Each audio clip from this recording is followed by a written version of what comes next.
اللہ اللہ اللہ اللہ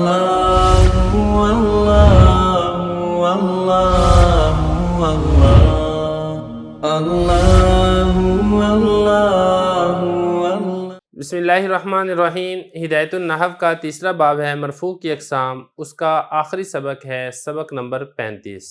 آج کے سبق کے اندر ہم دو ایسے اسماء پڑھیں گے جن کے اوپر رفع آتا ہے، اسی کے ساتھ ہی ہمارا مرفوعات والا باب مکمل ہو جائے گا۔ عبارت آپ دیکھ لیں۔ فصل اسم ما ولا المشبہتین بلیسا وہو المسند الیہ بعد دخولہما نحو ما زید قائما ولا رجل افضل منک ویختص لا بالنکرۃ ویعم ما بالمعرفۃ والنکرہ۔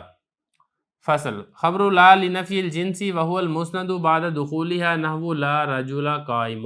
عبارت پڑھ لی ہے، ترجمہ دیکھ لیں پھر ہم اس کی تشریح کر لیتے ہیں۔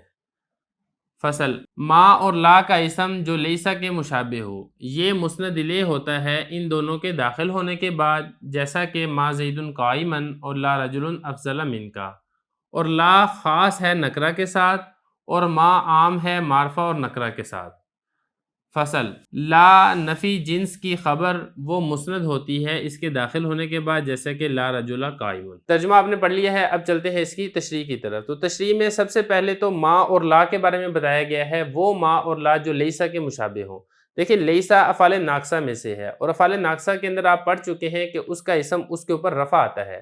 تو لیسا کا اسم وہ بھی مرفوع ہوتا ہے تو جو لیسا کے مشابہ ہوگا، اور یہ دو ہوتے ہیں، دو حرف ہوتے ہیں، ایک میم الف ما اور دوسرا لام الف لا، یہ لیسا کے مشابہ ہوتے ہیں۔ جب لیسا کا اسم مرفوع ہوتا ہے تو ان کا اسم بھی مرفوع ہی ہوگا۔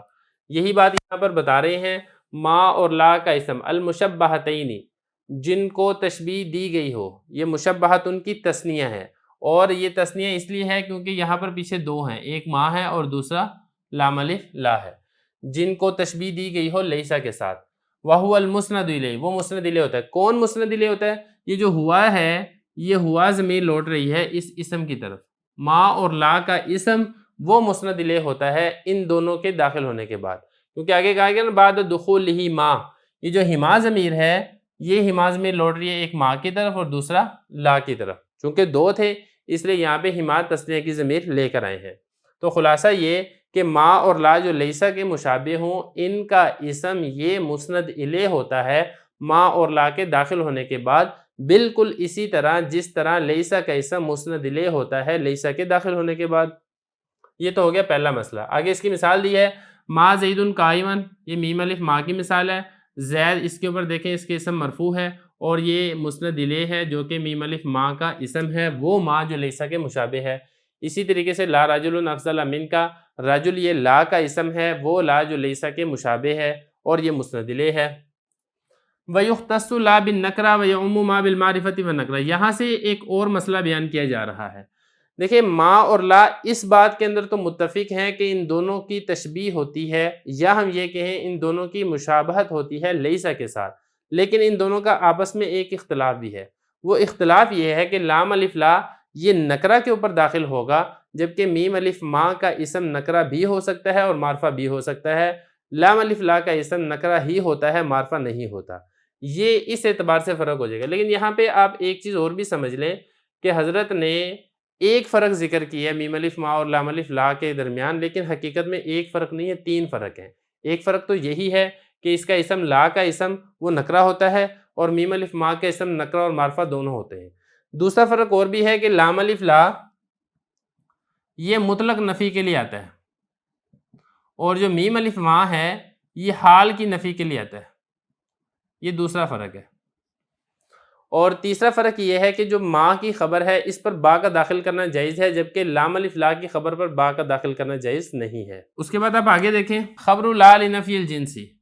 دیکھیں جو لام الف لا ہے، جس طرح یہ لیسا کے مشابہ ہوتا ہے، اسی طرح لام الف لا یہ جنس کی نفی کرنے کے لیے بھی آتا ہے۔ اس کی جو خبر ہے یہ بھی مرفوع ہوتی ہے، اور یہ مسند ہوتی ہے، مسند الیہ نہیں ہوتی۔ یہی یہ بتا رہے ہیں، خبر لا، اس لا کی خبر جو جنس کی نفی کے لیے آئے وہ مسند ہوتی ہے بعد دخولی، اس کے داخل ہونے کے بعد۔ کس کے داخل ہونے کے بعد؟ یہ جو ہا ضمیر ہے یہ حاضمی لوٹ رہی ہے لام الف لا کی طرف. اس لا کے داخل ہونے کے بعد اس کی خبر یہ مسند ہوتی ہے، مسند دلے نہیں ہوتی لیکن اس کے اوپر رفع آتا ہے. جیسا کہ مثال دی ہے لا رجل قائمن. اب یہ جو قائمن ہے یہ اس لام الف لا کی خبر ہے اور یہ مسند ہے اور اس کے اوپر رفع آ رہا ہے.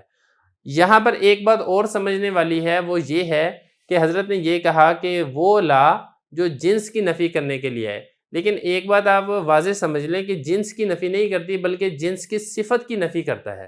جیسا کہ یہاں پر اگر دیکھا جائے لا رجل قائمن، اس لام الف لا نے رجل آدمی کی نفی نہیں کی بلکہ آدمی کی صفت قیام کی نفی کی ہے کہ آدمی تو ہے لیکن آدمی کھڑا ہوا نہیں ہے.